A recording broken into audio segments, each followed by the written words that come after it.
আসসালামু আলাইকুম রহমতুল্লাহ। সবাইকে স্বাগত জানাই doctor Arif homeo and tips এর পক্ষ থেকে। আমি ডাক্তার আরিফ হোসেন।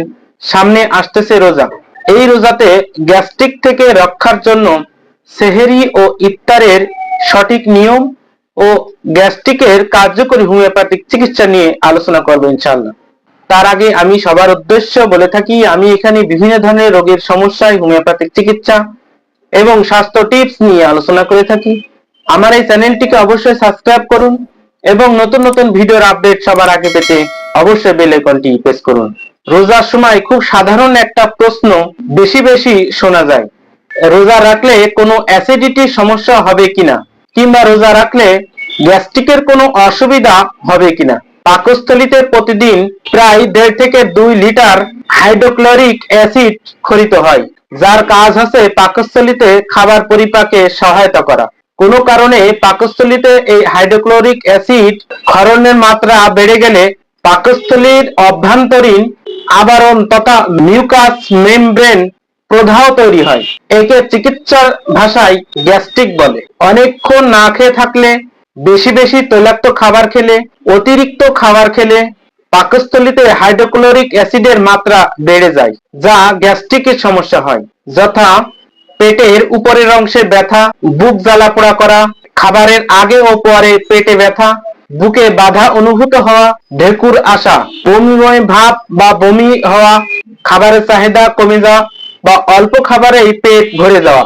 সুস্থ মানুষ রোজা রাখলে অ্যাসিডিটি হওয়ার কোনো আশঙ্কা নেই, যদি তিনি ইফতার ও সাহারিতে সঠিক নিয়ম অনুসরণ করেন।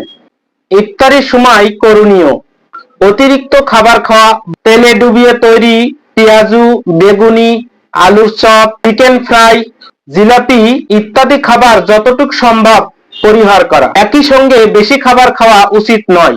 অনেকে খেতে খেতে গলবিল পর্যন্ত খেয়ে ফেলেন, যা মোটেও ঠিক নয়।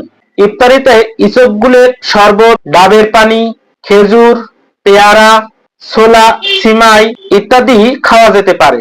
ইফতার হতে হবে লাইট মিট, অর্থাৎ অল্প পরিমাণ। এরপর মাগরিবের নামাজ পড়ে রাতের খাবার খেয়ে নেওয়া উচিত। সম্ভব হলে তারাবির নামাজের আগেই খেয়ে নিন। এতে খাবারের পর কিছুক্ষণ হাঁটাহাঁটি করে নামাজ পড়তে গেলে নামাজের সময় এক প্রকার ব্যায়াম হবে, যা খাবার পরিপাকে সহায়তা করবে। এতে অ্যাসিডিটি হওয়ার ঝুঁকি কমবে।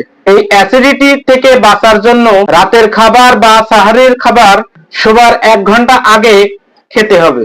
খেয়ে কিছুক্ষণ হাঁটাহাঁটি করে ঘুমাতে যাওয়া ভালো, অন্যথায় অ্যাসিডিটি ব্ল্যাক ফ্লু হয়ে গ্রিডের মতো রোগ হতে পারে। সেহরির সময় করণীয়: ফজরের নামাজের আগ পর্যন্ত সেহরি খাওয়া যায়। রাসূল সাল্লাল্লাহু আলাইহি সাল্লাম সেহরি দেরিতে খাওয়ার কথা বলেছেন, যা সুন্নাত।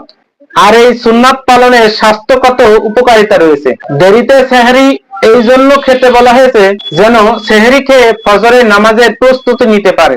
আর ফজরের প্রস্তুতি নেওয়ার সময় 30 থেকে 40 মিনিট সময় পাওয়া যায়। ফজরের প্রস্তুতি নিয়ে নামাজ শেষ করে, যা খাবারের পরিপাকে সহায়তা করে। আবার খাবার খেয়ে সঙ্গে সঙ্গে শুয়ে পড়লে অ্যাসিডিটি বেড়ে যায়। দেরিতে সাহরি খাওয়া সুন্নাত। সেহরি করে নামাজ পড়ে তারপর ঘুমানো স্বাস্থ্যের জন্য উত্তম। এখন আসি খাবারের অনিয়মজনিত কারণে রোজার সময় যে গ্যাস্ট্রিকের সমস্যা হয় তার জন্য কি ওষুধ রয়েছে। নেকটামফস, এটি একটি বায়োকেমিক নেচারের ঔষধ। ডাক্তার উইলিয়াম সোয়েব কোম্পানি জার্মানির এই মেডিসিনটি 4টা করে ট্যাবলেট ইফতার ও সেহরির পর সেবন করিতে হবে।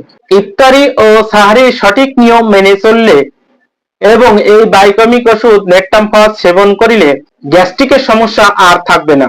আমার এই ভিডিওটি যদি আপনাদের ভালো লেগে থাকে তবে অবশ্যই লাইক, কমেন্ট এবং শেয়ার দিয়ে রাখবেন, এতে আমার ভিডিও করতে আগ্রহ বাড়বে।